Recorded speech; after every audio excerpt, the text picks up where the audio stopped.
حضرت یعلا بن مرہ کی ایک کہانی سنیے.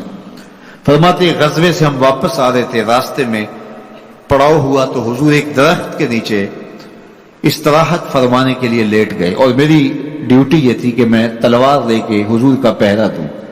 میں کھڑا ہو گیا، باقی لوگ بھی سو گئے، تو میں نے ایک منظر دیکھا کہ دور صحرا میں ایک درخت تھا جو ہلنے لگا. تھوڑی دیر کے بعد وہ اپنی جڑوں سمیت باہر آیا اور اپنے آپ کو گھسیٹتا ہوا میرے برابر آ کے کھڑا نہیں ہو جاتا. تھوڑی دیر کے بعد وہ واپس وہاں جاتا ہے اور جہاں سے اکھڑا تھا وہاں جا کے دوبارہ نصب ہو جاتا ہے. میرے لیے بڑے اچنبھے کی بات تھی، لیکن میرے پاس کوئی تھا ہی نہیں کہ جس سے میں بات کر سکوں. حضور تھے تو استراحت فرما رہے تھے اور میں حضور کے آرام میں خلل نہیں ڈالنا چاہتا تھا. خیر حضور بیدار ہوئے تو میں نے سلام عرض کرنے کے بعد جو پہلی بات کہی وہ یہی تھی. میں نے کہا حضور وہ جو سامنے درخت ہے تھوڑی دیر پہلے وہ اپنی جگہ سے اکھڑا تھا، شاخوں کے بل اپنے آپ کو گھسیٹتا ہوا یہاں پہنچا، پھر میرے برابر آ کے کھڑا ہو گیا، پھر تھوڑی دیر کے بعد واپس وہاں جا کے نصب ہو گیا. یہ جب کہانی سنائی تو میرے حضور نے تعجب نہیں کیا. اچھا کیسے ہوا، کیسے آیا، کتنا وقت لگا، کتنی دیر ہوئی، کوئی سوال نہیں کیا، بلکہ فرما ہذہ شجرۃ استاذنت ربھا. فرما یعلا بن مرہ یہ درخت ہے، اس نے رب سے اجازت چاہی تھی کہ مالک تیرا محبوب نیڑے آیا ہے، سلام نہ کر رہا ہوں. فآذن لہا، اللہ نے اس کو اذن دے دیا تھا، یہ مجھے سلام کرنے کے لیے آیا تھا. درختوں کے کلیجے بھی تڑپتے ہیں کہ حضور کو سلام کیا جائے. وہ کہانی تو آپ نہیں بھول سکتے جب ایک اعرابی نے کہا کہ حضور میں آپ کو نبی تب مانوں گا اگر وہ درخت آپ کی نبوت کی گواہی دے گا، آپ اگر اس کو بلائیں گے. تو میرے حضور فرماتے ہیں میں نے کیا بلانا، جا کے تو ہی کہہ دے تجھے اللہ کا رسول بلا رہا ہے.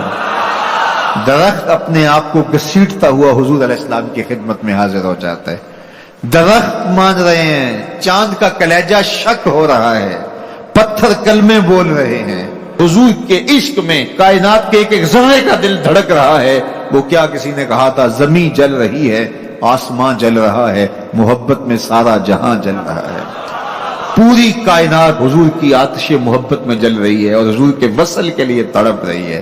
درخت ہوں، پتھر ہوں، اشجار ہوں، وہ اونٹنی جس پہ حضور سوار ہوتے تھے، غدبہ نامی اونٹنی، آپ تاریخ پڑھیں حضور کے وصال کے بعد وہ چارہ نہیں کھاتی تھی، چارہ چھوڑ دیا تھا، رو رو کے نابینا ہو گئی وہ اونٹنی، اور صحابہ نے اس کی آنکھوں پہ پٹی باندھ دی تھی، اس نے رو رو کے جان دے دی. جب حضور چلے گئے ہیں تو ہم نے جی کے کیا لینا ہے.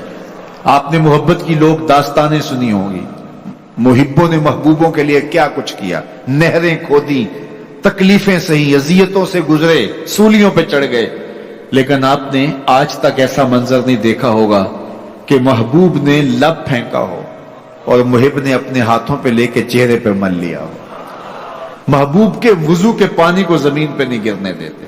عروہ بن مسعود صلح حدیبیہ کے موقع پر واپس جب گیا تو اس نے قریش مکہ کو جا کے کہا میں تمہاری جانب سے سفیر بن کے بڑے بڑے بادشاہوں کے درباروں میں گیا ہوں، واللہ اصحاب محمد کو جو میں نے محمد صلی اللہ علیہ وسلم کی تعظیم کرتے ہوئے دیکھا، واللہ آج تک کسی بادشاہ کی بھی وہ تعظیم ہوتے ہوئے نہیں دیکھی. اور جو ان کا لعاب زمین پہ نہیں گرنے دیتے، ان کے وضو کا پانی نہیں زمین پہ گرنے دیتے، وہ ان کا خون کیسے گرنے دیتے. تو جنگ کا ارادہ ترک کر دو. تاریخ بتاتی ہے صلح حدیبیہ کے بعد سیدھا فتح مکہ ہوا ہے. قریش کے ساتھ پھر کوئی جنگ نہیں ہوئی، اس لیے کہ ان کے دلوں پر ایک رعب بیٹھ گیا تھا. جب امت نبی کی تعظیم اور تکریم بجا لاتی ہے تو بتائیے کہ پھر اس امت کو تسخیر کیا جا سکتا ہے؟ وہ ناقابل تسخیر. جب امت اپنے نبی کی تعظیم نہ کر سکے تو پھر اس کو جس طرح چاہو جو ہے وہ مسخر کر لو، وہ ایک بوسہ ہوتا ہے، اس کے علاوہ کچھ نہیں ہوتا. اس لیے اگر آپ مجھے پوچھیں کہ دین ہے کیا، تو ایک تو ہے کہ اس عنوان سے ایک الگ گفتگو کی جائے کہ دین کیا ہے. لیکن دو لفظوں میں اگر آپ مجھ سے پوچھنا چاہیں اور میں آپ کو بتانا چاہوں تو مجھے اقبال علیہ رحمہ کا لہجہ ادھار لینا پڑے گا. انہوں نے کہا دین سراپا سوختن اندر طلب، انتہائش عشق آغازش ادب.